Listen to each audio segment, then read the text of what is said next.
podcast party. Descent into Avernus.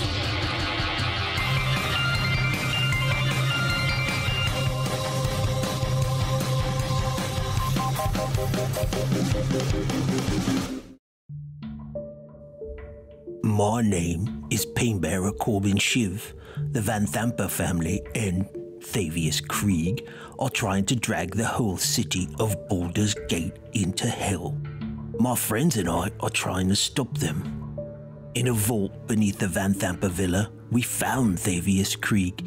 He was supposed to be a holy man, but he turned out to be a devil, so we killed him. Someone like to search him. Reya, you want to see if he has any personal effects you might want to bring to his family or whatnot?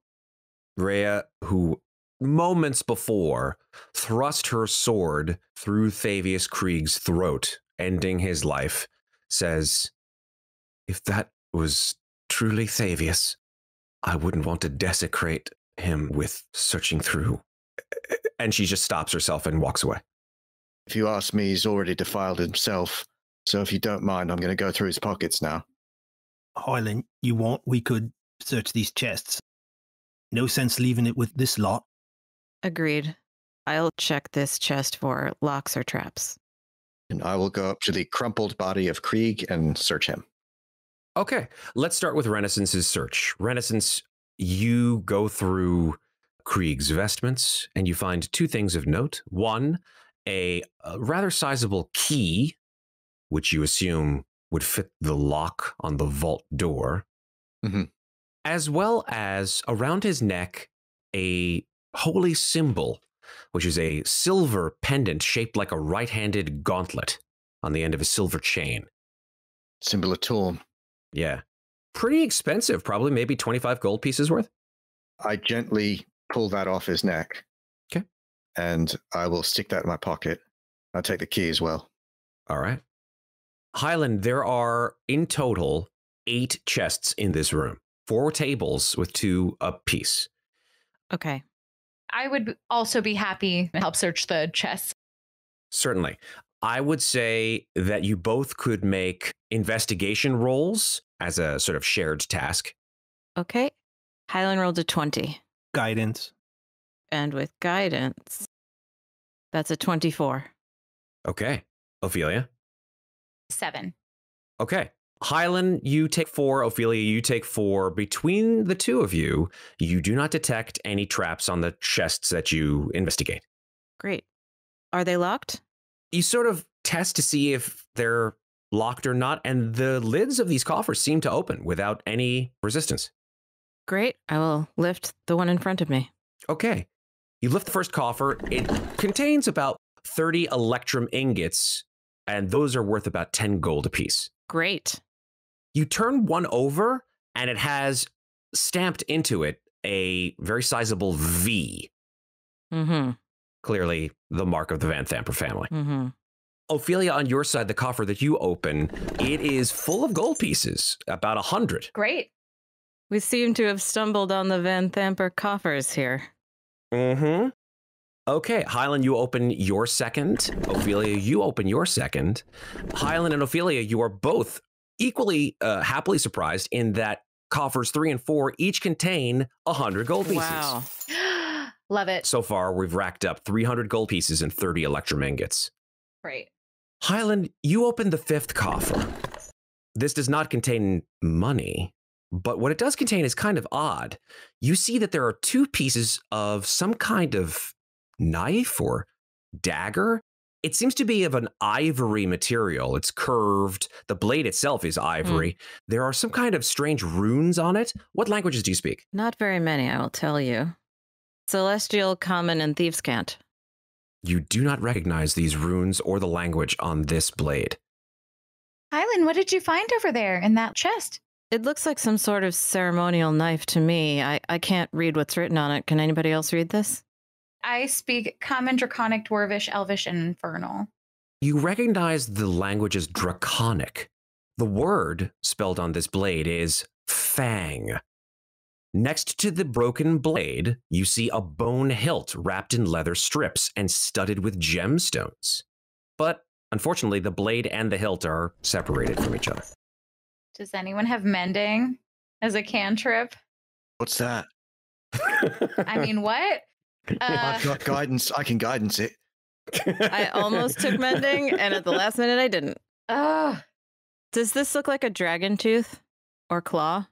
It kind of looks like a dragon tooth. It's made out of some kind of, like I said, some kind of ivory material, but it could be just a really big dragon tooth that they made into a dagger.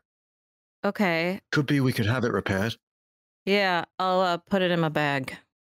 Okay, you take both pieces, put them in your bag. Shall we divide up that gold? Well, we got more. You do have more. There are 3 more coffers. Ofelia, coffer 6 and 7 each contain 100 platinum pieces. Whoa! Oh. So that's 1,000 gold pieces, right? So far. pretty cool. Coffer 8, you open this one, Hylan. You see that it contains 20 azurite gemstones. Each of them are probably valued about 10 gold pieces apiece. Wow. Reya sort of looks over at you from across the room and says, "This treasure is all the Vanthampur's, is it not?" Exactly. Yeah, they're clearly using it to cavort with devils and bring about the downfall of the city, but yeah. She says, "I would not sully my hands with their filthy lucre." Fair enough. Mine are pretty solid already, so more for me. Yeah. Yeah, I'll take it and use it to help people instead of, just sort of stroking my pride. You say that out loud? Mm-hmm. Reya turns away from you. Listen, this is a tense situation. We're all a bit on edge. Reya doesn't have to accept the gold if she doesn't want it. We can take it and use it for good. Falaster, couple of gems for you. Falaster says, "Oh, yes, my cousin in Little Kalimshan would probably be quite appreciative if I were to buy him perhaps a good meal with some of them."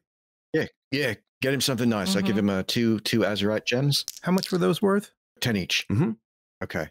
These Electrum are marked Vanthampur. It might be hard to move them, unless you know someone, Hylan. That's a little hot for me. I think we should maybe leave those here.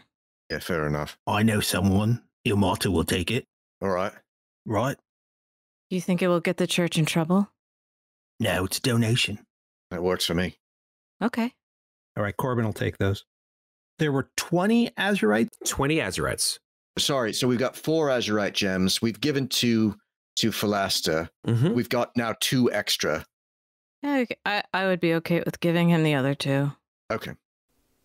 Does the old lady want them? She doesn't need them. She's rich. She's rich in your words, Corbin. She'll be fine. I take back all the lessons I tried to teach you about that, because I've had just about enough of her. At some point during all of the rummaging and dividing, I would like to whisper to Ofelia. I say, "Ofelia, can you help me out with something?" Maybe. What is it? I pull my cloak off of the shield of Gargoth, the Hidden Lord, and I say, "This fellow's name is Gargoth, and I'm curious to see if you could maybe tell me a little more about him." Ofelia, Renascence is pointing to a shield when Renascence says, "This fellow's name is Gargoth." Right, it's got a face on it, though, right? Like a monster face. It does have a monster face on it. Yeah, the shield is rather imposing looking.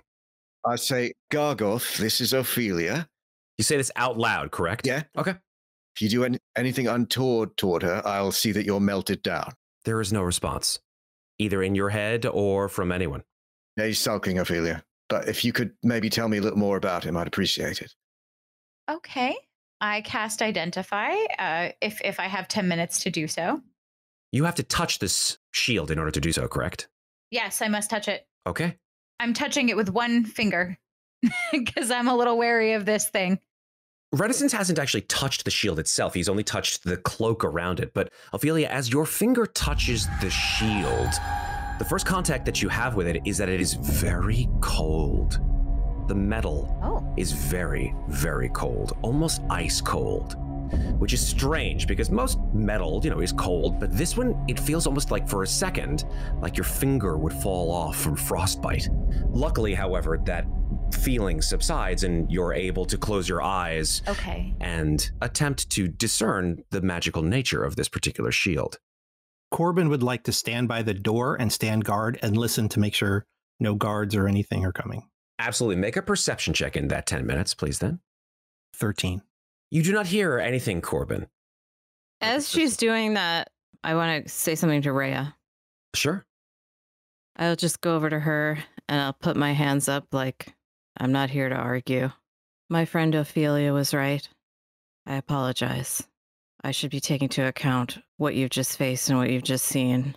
And your own code of conduct and ethics are as valid as mine. She takes a long look at you, and then she says, your apology is accepted. Let's do our best to stay in the same space as each other, so to speak. Sounds good. Thank you. Walk over to my friends. Okay. 10 minutes pass. The identify spell is a strange thing. It sort of delivers information like a download to your brain in a way about magical items, but I prefer to think of identify as delivering images. In this way, you learn that this shield is indeed magical. You learn this because an image of this horrendous, monstrous creature with humongous bat-like wings and horns that curl behind its head comes into your mind, at which point it dissipates and changes into a figure with no face. You see that its form sort of shrinks into a single humanoid figure with a tattered black cloak, the hood of which completely hides the face of this individual. That individual then dissipates and turns into the image of the shield that you see before you. You now know that this item that you are attempting to identify is called the Shield of the Hidden Lord. Obviously, I relay all of this information as I see it in the vision to Renascence. Okay. From a mechanics perspective, you know that this shield is indeed a magical shield and is very powerful, actually. Number one, it is a very large shield, not like tower-sized shield, but it is able to be held in one arm. While holding the shield, you get a +2 to AC and resistance to fire damage. Wow. The shield itself has magical charges inside of it, like a wand. You can use an action on your turn to expend one of these charges to cast the Fireball spell. Whoa. Or 2 charges to cast Wall of Fire from the shield with a DC 21 for each of them. Holy. Well, not holy. Yeah, for real. The Wall of Fire spell will last for 1 minute. You do not need to concentrate on it at all. The shield regains all expended charges daily at dawn. That's the first of its attributes. The second attribute is that anytime during your turn, the shield can choose to radiate an aura of dread for 1 minute. This is not a power of the shield that you can control. The shield chooses to radiate this power. Any creature hostile to you that starts its turn within this aura, which is 20 feet from the shield, must make a DC 18 Wisdom saving throw. If it fails, the creature is frightened until the start of its next turn. If it saves, it's immune to the power of the shield for the next 24 hours. And once the shield uses this power, again, not you, the shield can't use it again until the next dawn. After learning all of this, Ofelia appears shaken and frightened. Renascence, I would be very careful choosing to use this shield. If it were me, I would not use it at all. Did it say anything? Renascence, in your head, you hear the voice of the Hidden Lord who spoke to you before. And he says, Listen, do you have a moment to talk? I hold up my finger and I say, hang on, Ofelia. Gargos chiming in. Yeah, go ahead. Oh, thank you so very much. First of all, I prefer to be called the Hidden Lord. Gargoth is such a foul-sounding name. Go on, Gargoth. It's you just hear like this immense sigh from your mind. He says, Listen, I've heard you called by several names. The one in your mind and the one that your friends call you. But I guess I'll call you Renascence. Is that all right? That's the real one, so yeah. Oh, lovely. From what I know, your friends seem to be in league with each other and seem to be after this Vanthampur woman. I myself have met her. She's not my type. It goes without saying that I have a certain degree of power, and, I feel like you guys might need me a little bit. There's no need for the chatter. I've already made up my mind. I'm taking you. Oh, excellent. It's not because you want to go. I'm not doing you any favors, but I'm sure as shit not leaving you here for these people to use. Very wise, very sensible, absolutely. From what I understand, there's this city that fell into the nine hells. Well, what if... It's talking about Elturel now. What if I told you that I could make it relatively easy to get Elturel back? Go on. Every time I talk to it, by the way, I am speaking out loud. Okay. But I'm not concealing from my companions the fact that I'm having a conversation. Okay. I say, if you've got something to say about Elturel, say it.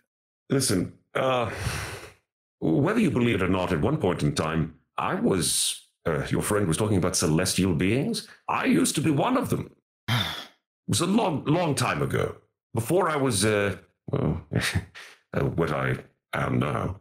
Being celestial, you kind of have regrets when you turn evil a little bit. And, maybe Elturel wasn't the best choice to send into hell. And me being stuck in this shield, well, maybe we could come to some agreement.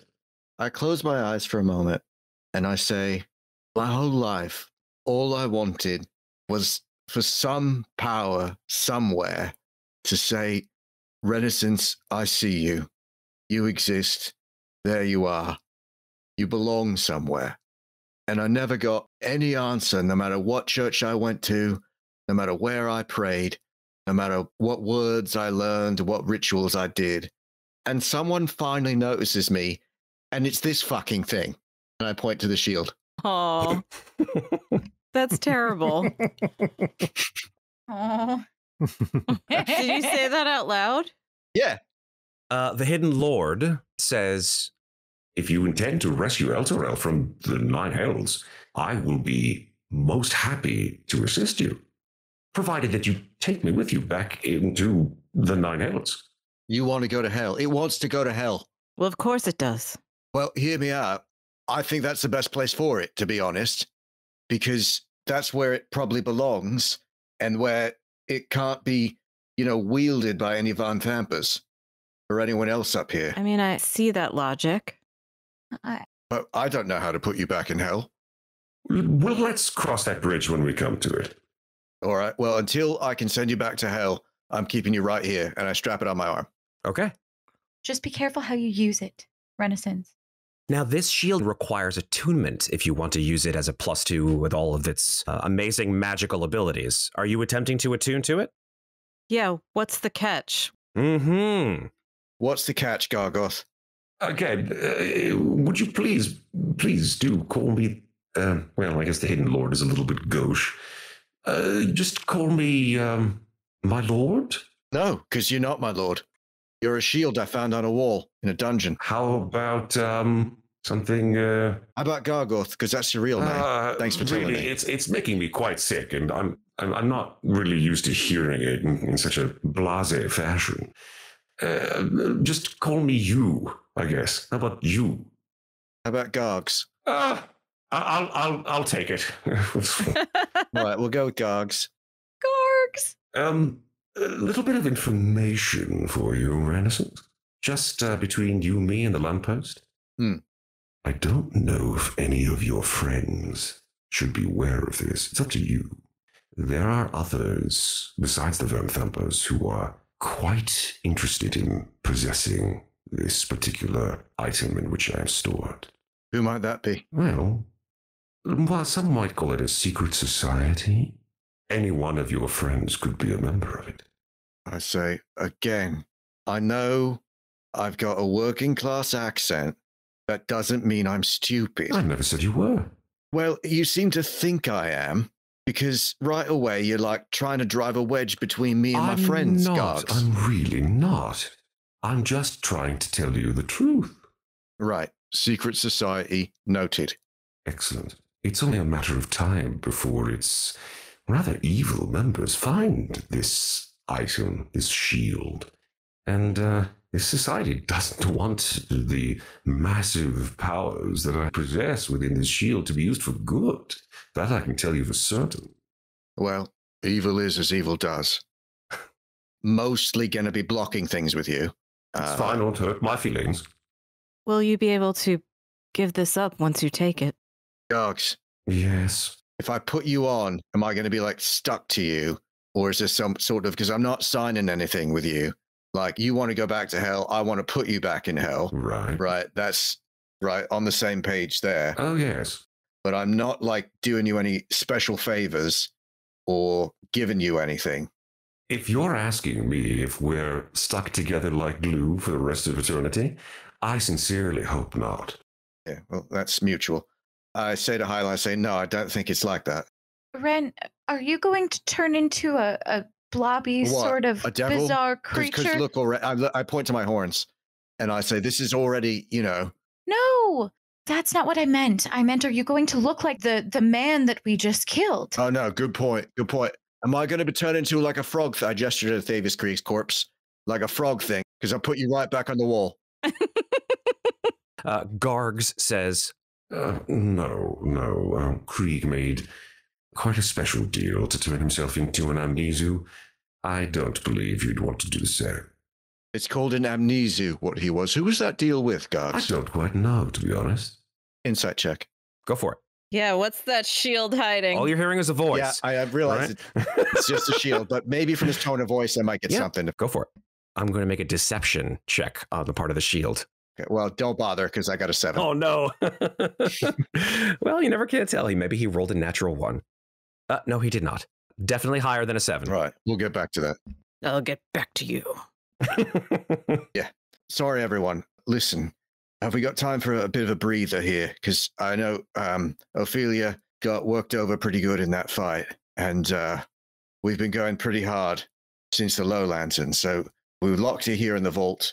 What do you say we try to take a short rest here, catch our breath, and then continue, maybe find the Duke? I would appreciate a rest. Ophelia, could you message me? You know that magic thing in the head you do? Sure. She messages him. What did you want to talk about, Corbin? I just wanted to tell you that I'm out of magic, but I don't want to say it in front of all these strangers. I've got none left. Nothing. Oh, yes, I see.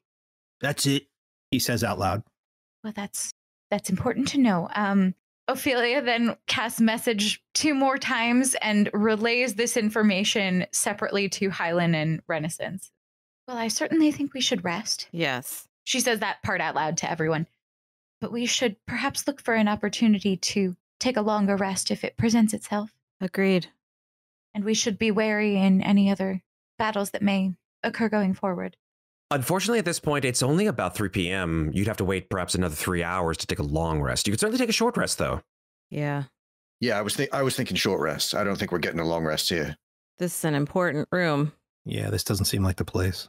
I think if we try to take a long rest here, when we open that vault door, there's just going to be a big line of cultists like all down the hall. Probably. Conga line of cultists? Love it. Oh, I'm going to take the bone dagger out and just hold it up to Renascence and say, does it know what this is? Gargs, Yes? you heard the lady's question. No, unfortunately I didn't. I wasn't paying attention. This broken dagger looks like it might be a dragon tooth or a dragon fang. Do you know anything about it? Not a blessed thing. No, I don't know about it. All right, well, Sorry, I'm Hylan. actually almost glad. And I'll wrap it up and put it back in my bag. You want me to detect magic on it? Yes, please.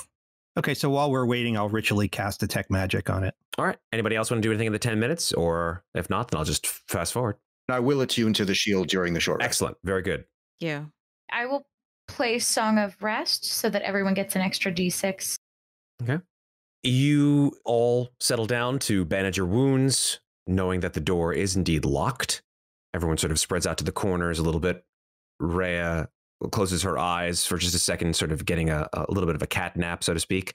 Satir sort of dusts herself off from all the grime and dust that has coagulated onto her enormous poofy dress and sort of sits down daintily. Falaster just leans against the wall. He hasn't been touched at all, to be honest, and just looks at you all, almost sort of scanning all of you in the room. Maybe notate something in his mind later, who knows. Corbin, you finish your detect magic ritual and you look down at this dagger and you do not detect any magic on it. Right.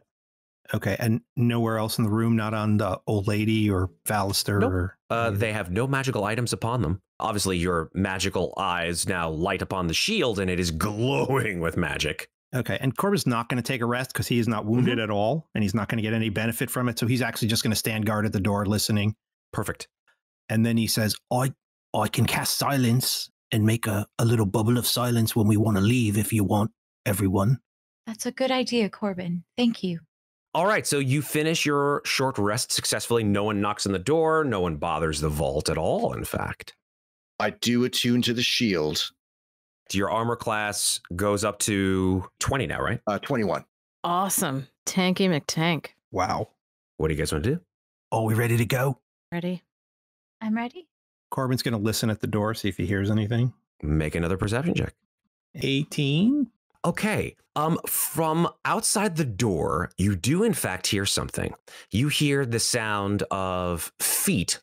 There are at least 2 people walking in the direction of the vault door. There's someone coming. Okay, I'm just very quiet.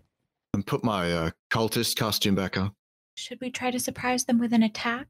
If they might come into the vault, we could position ourselves accordingly. I also put my cultist garb back on. Okay. I say, Falaster, back up away from the door. Okay. Falaster moves away from the door. I'm going to ready an action. If somebody appears in that doorway, bluff or fight?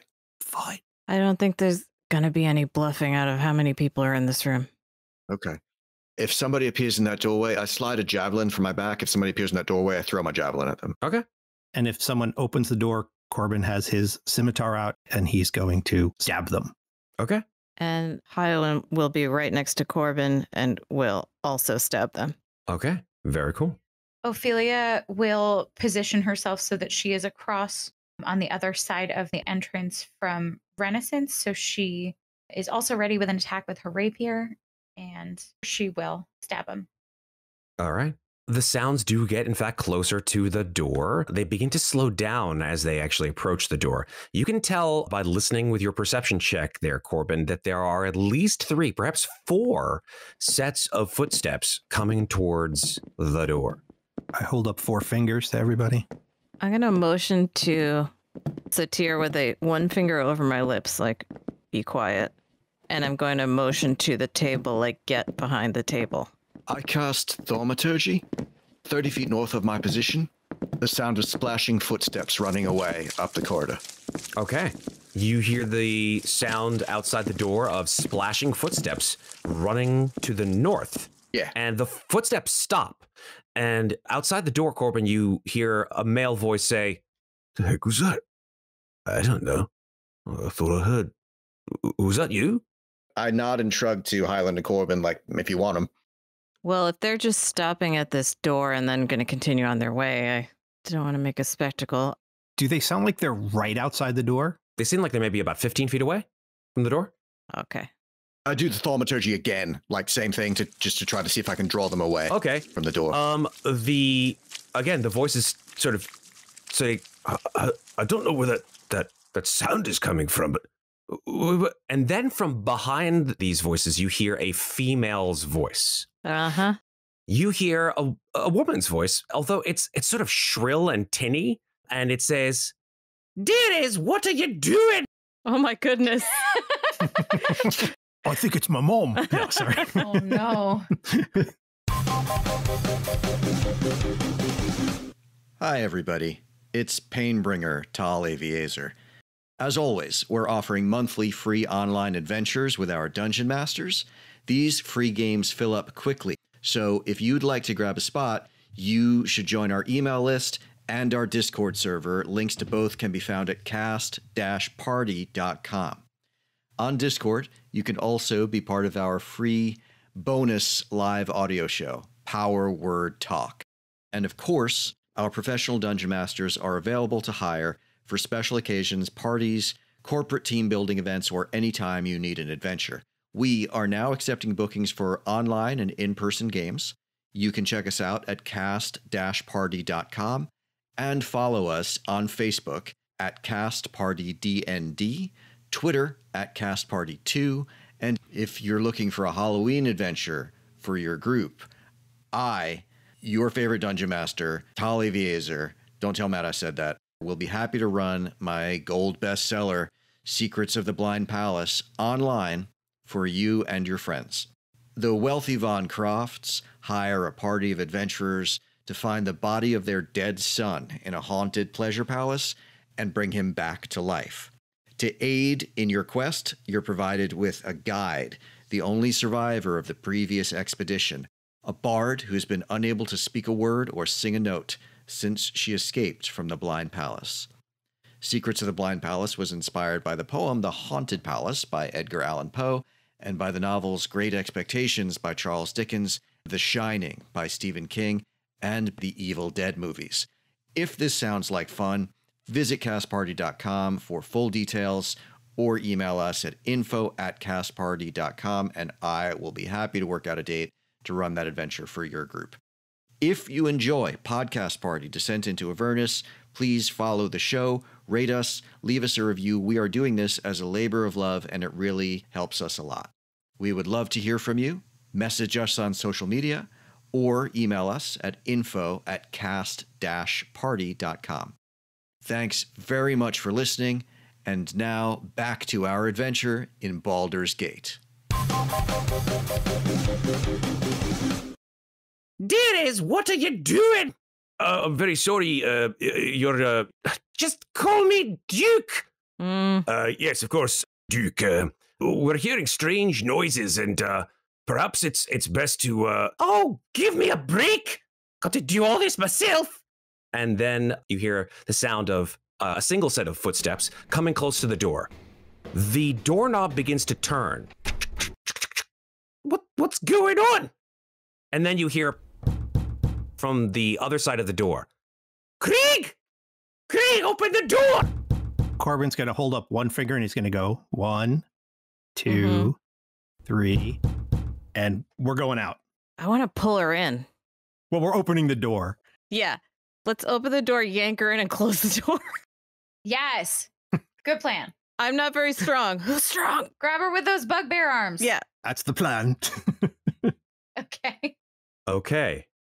When you open the door, the face of a woman, iron gray hair, deep set eyes, very prominent cheekbones, a high-necked gown, wearing pearls around her neck and permanent scowl on her face. And you see on her hands, which are not lithe and graceful, they are like giant hams. You see that she is a brawler. She's into fisticuffs because she looks like she could probably hit you in the face and knock you into next week. Oh. She's awesome. On her fingers, however, are a set of beautiful rings. And her eyes look at you in shock and horror as the door is opened in front of her. And she goes, "What in the?" And then from behind her, a number of these individuals in black cloaks. You see at least 6 of them gasp in horror. Let's go ahead and roll initiative. Oh boy. Oh, that's cool. Corbin and I got the same initiative and we're both in the doorway. She looks stronger than me. Believe in yourself. She may very well be. Ooh. Okay, the cultists rolled pretty high on their initiative. Roll for Reya. And again, I'm going to go ahead and say that Satyr does not engage in combat. Falaster will go also in since he is now armed. Let's see who goes first. It is the cultists. Uh-oh. Okay. The cultists run towards the Duke and in a sort of Secret Service type maneuver, grab her by both arms and attempt to pull her away from the door. The 2 in the back, they do not have any kind of weaponry that seems to be ranged in any way. So they will take the dodge action, actually.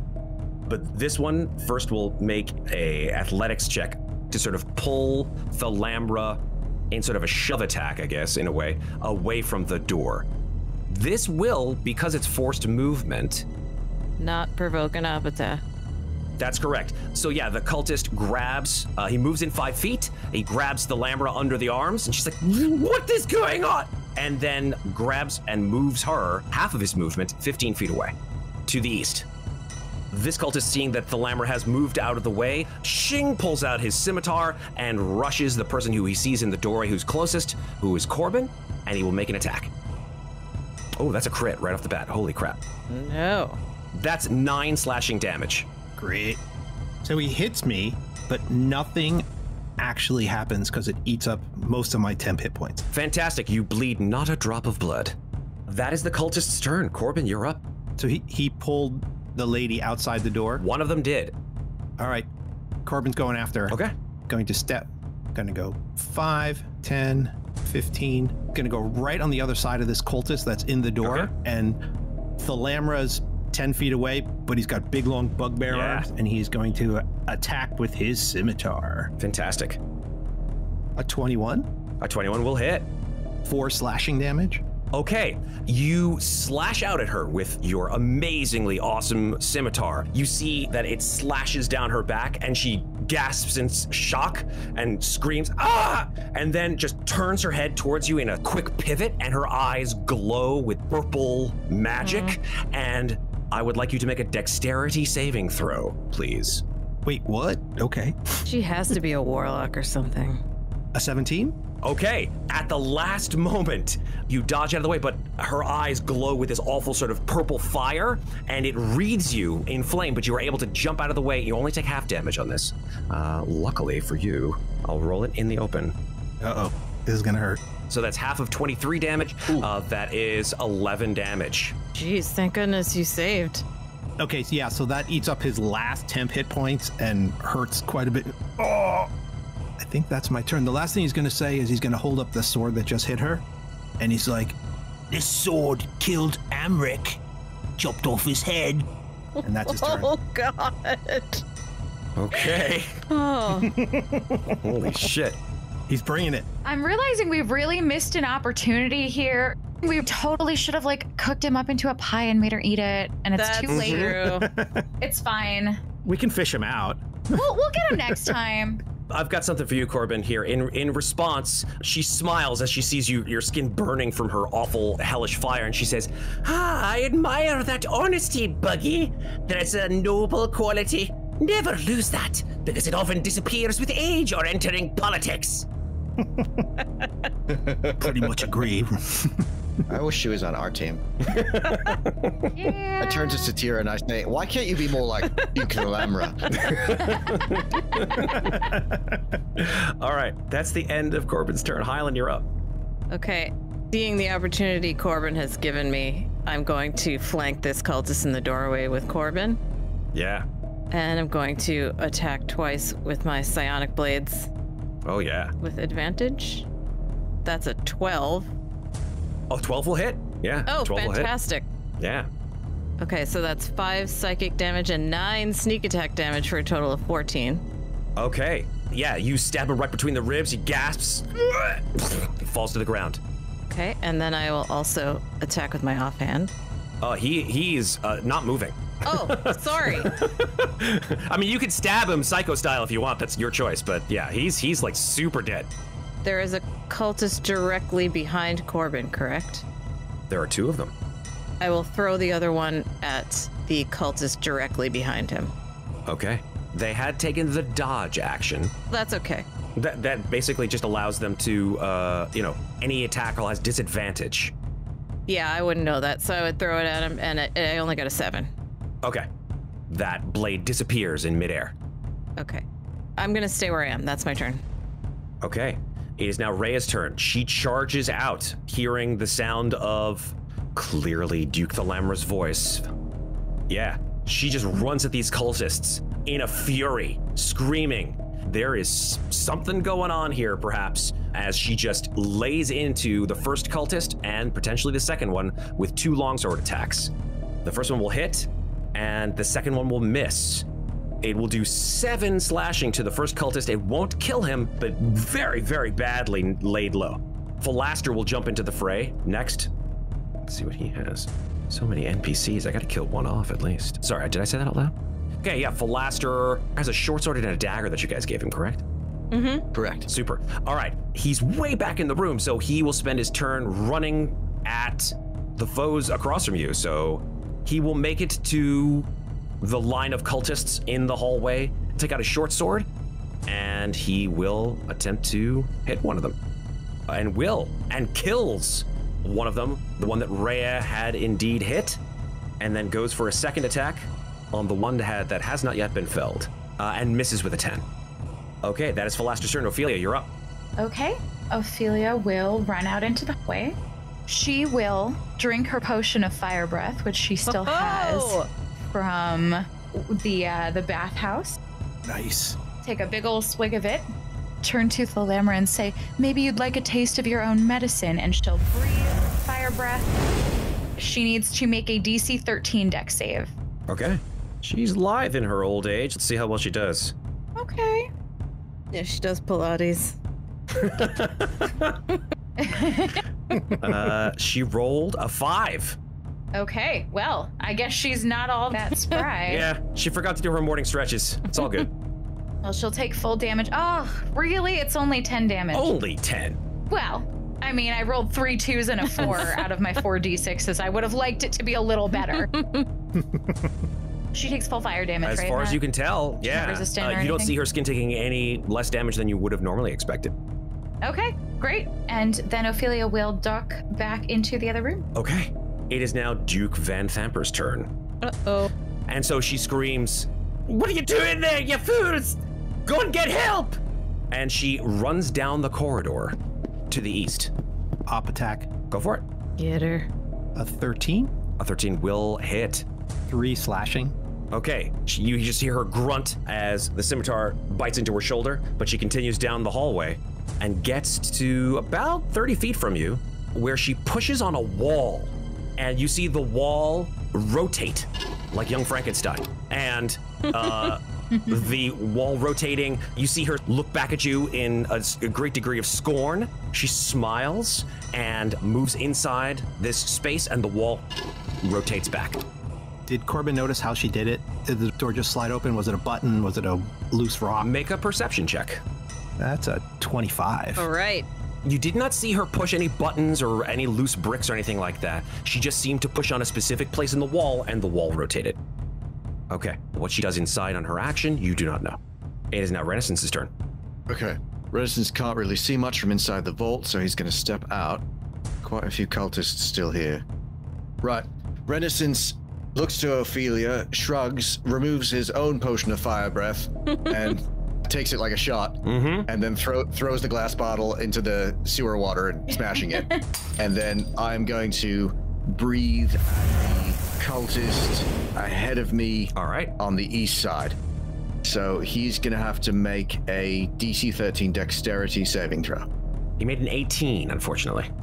Okay, so he does still take 7 fire damage. Okay. It's a good amount of fire damage. You see parts of his clothes and skin are being burned away by this awful lava spit that you had at him, but he's still up. Okay, and I've still got some movement left. So I will actually move into the corridor to get right next to the fellow that I've just wounded. Okay, great. And that's my turn. All right. It is now the cultist's turn. The 2 cultists in the back who have not yet actually done anything against you, who have just taken the dodge action. One of them moves back and kicks open the door to a room that you guys have been in previously, actually, and grabs his cultist cohort, I should say, screams, "Let's go get more! Quick, we're gonna need more!" and runs inside the room with them.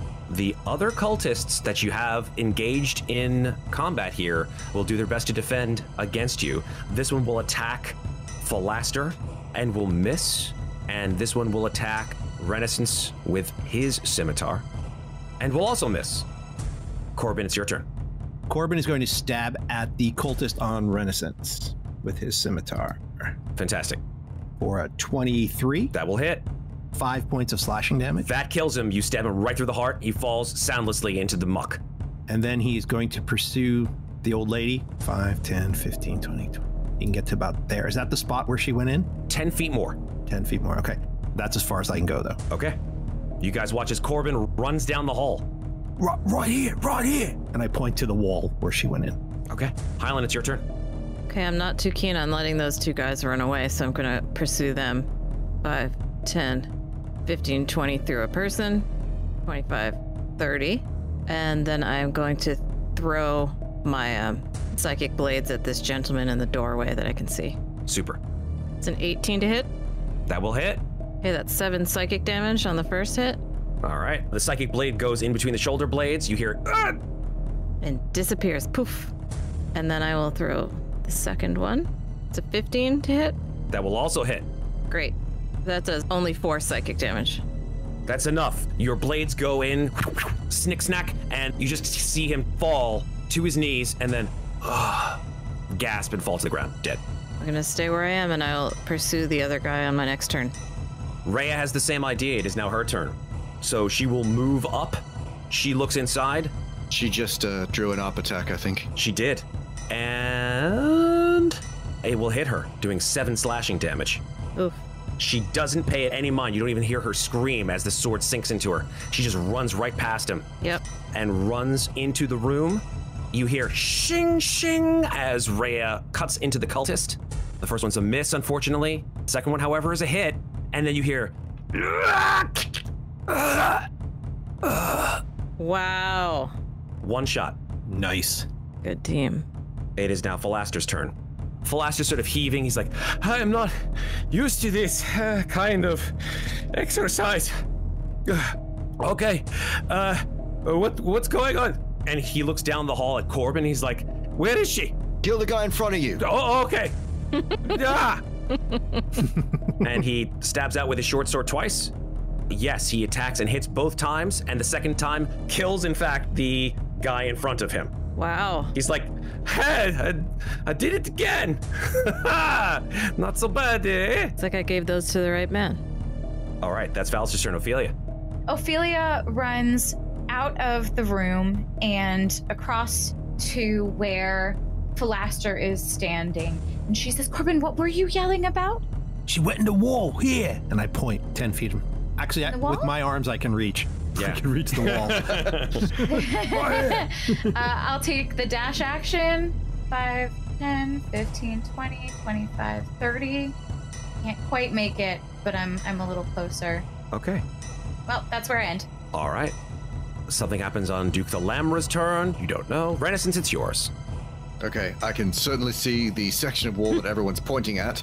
5, 10, 15, 20, 25, 30. I just reach it, and I smack the wall where Corbin's pointing. See if I can open up the secret door. Yes, indeed, you can. I do it. Okay. You give a big heave on the secret door, and inside, this room is lit by a pair of tall wrought iron candlesticks in the northeast and southeast corners of the room. You see that there are 9 candles that burn atop each one, casting flickering light across a claw-footed altar on the east side of the room, carved from a single block of obsidian, and which has a small angel-shaped flame erupting from its top. Okay, I'm gonna take the dash action to move into this room. All right. So it's empty. It's got to be a trick. I don't know what's going on. I move into the room. I see an object next to the altar in the corner. Is that a torch? That is the candlestick. The 9-fingered candlestick. Yeah, I've done my action, which is the dash, just to get in here. So I say there might be another secret door. There's nobody in here. Make a perception check, Renascence. Dirty 20. Nice. Okay. On the floor on the northeast side of this room, you see dust has been scraped along the floor that seems to indicate that, although you can't see it, there is another secret door in that position. Okay, I've got a little bit of movement left, so I will throw myself against that door. Okay, you slam yourself against the secret door, which opens, and you see, as the door swivels open, another room. This one, however, has individuals that have been waiting. The ones that you can see at this point are cultists that look just like the ones that you have been facing in the last minute or so. The one that you can't see, however, is something just beyond the doorway. The only reason why you know it's there is because you hear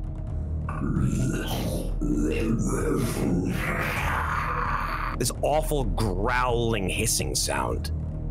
That was a great sound. Yeah, that was a great sound. I'm glad I didn't hear it in real life from the dark corner of a room.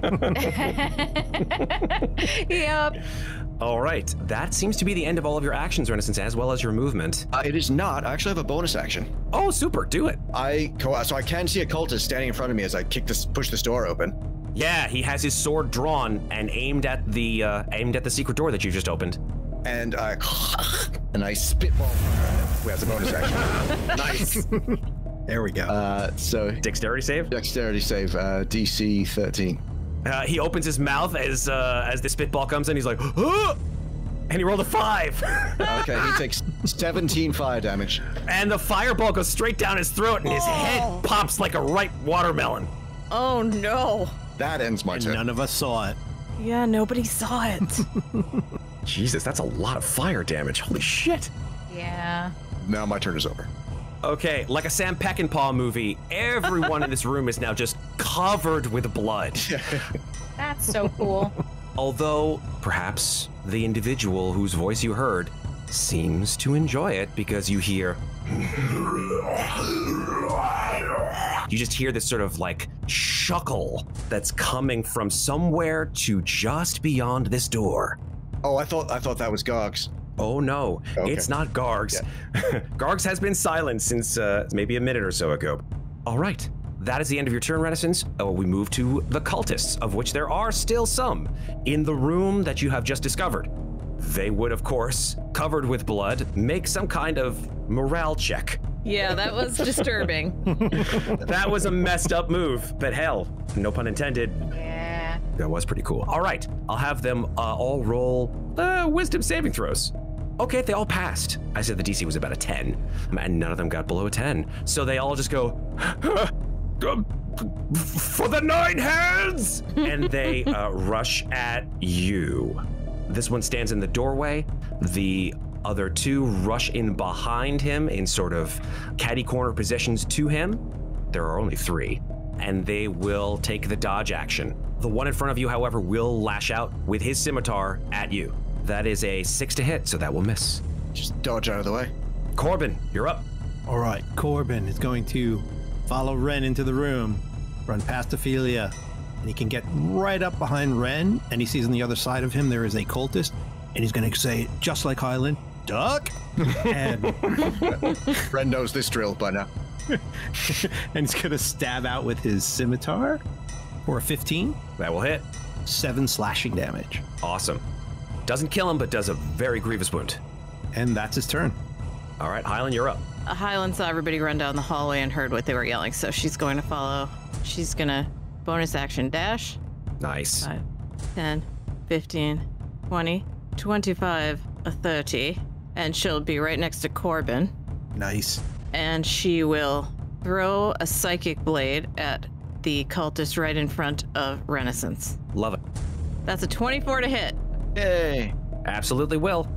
That's 7 psychic and 6 sneak attack for a total of 13. Absolutely. It goes right between his eyes, disappears, and you just see him sink to the ground, very much dead. Hi, boys. That's the end of my turn. Okay. I duck. Yeah, it's a little late, guys. Yeah. Hylan, you're supposed to say duck. Come on. All right. Reya comes out of the doorway, looks down at Falaster and says, where do they go? Where do they go? Falaster sort of motions down the hallway and she says, ah! And uses her action and her movement to run down to try to meet you. Gets about halfway down the tunnel. Falaster joins suit as well, using his action and his movement to run into the room, and it is now Ophelia's turn. Ofelia will also run into the room. Ofelia is standing in the doorway. Ofelia, from your perspective, and no one else's at this point, you can see beyond these cultists a creature out of nightmare. And I mean that in the worst possible way. You've never seen something like this before. Its visage is ghastly, in that it is approximately 6.5, maybe 7 feet tall, and is covered from head to toe with massive, almost like thorns. Just like all these barbs and thorns and spikes. Worse than the spiny devils that you saw before, because there are spikes and thorns coming out of every inch of this creature's carapace. You see that hidden under its lizard-like gaze are these tiny orbs of yellow, and its maw filled with sharp and malformed teeth. And as it turns and as your eyes meet its, an enormous forked tongue comes out and lolls out of its mouth, and you hear... Ofelia is horrified. Oh. Let me check something here, because I think that you might actually be Sure. horrified in more ways than one. I see. Yes, please make a wisdom saving throw. That's an 8. That is a failure. Oh no. So you are frightened of this creature, for certain. I mean, valid. Yes, and you also take some psychic damage as the shock and horror of this creature's existence enters your mind. Oof, that's a lot. Oh no. 14 psychic damage. Ooh. Oh no. Ow. Yeah, that sure does. And you have a disadvantage with the frightened condition. You have disadvantage on ability checks and attack rolls while in the source of its fear, this creature. You can, of course, now looking at it, make an Arcana check if you'd like. That's a 17. In your studies, you obviously had to do some research when you were at Bard College back in Waterdeep. Many of these things were of a nature that many would consider not the most pleasant subjects. Demons, devils, werewolves, vampires, that kind of stuff, but it made for great fiction. One of these creatures was, in your studies, kind of hard to look at, because it was called a barbed devil. Ofelia, you still have an action, though, since you've moved into place. I do. I sure do. And I have a bonus action as well. I will use my bonus action. Horrified as I am to spit some fire at it, it needs to make a DC 13 dexterity saving throw. Good choice. It fails. Awesome. I wasn't expecting that. Woo! Okay. It will take 20 fire damage. Holy crap. The glop goes across the room. It lands on this creature's chest. He looks down on it and just wipes it off. And I thought so. Okay. Well, she is discouraged at that, but she shakily picks up her violin and she starts to play and she says, "You are an unnatural abomination, and we will send you back to hell where you belong." And she casts Vicious Mockery. It needs to make a wisdom save. Yeah, even with disadvantage, it would get higher than a 20, so unfortunately, yeah. Pretty wise, these devils. Well, then nothing happens to it. And Ofelia is afraid. She says, there is something really horrible in there, everyone. So just, it is immune to fire because it did not even seem to take any damage from the potion of fire breath. And I'm very afraid, and I hope that you will fare better than I do. She's like just kind of like reeling against the wall too, because she's taken the psychic damage and she's just like, I don't know. Oh no, it's a barb devil. She's just blubbering at this point. Yeah, I love it. It's gonna be all right. It's gonna be all right, Ofelia. We got it. We got it. Okay.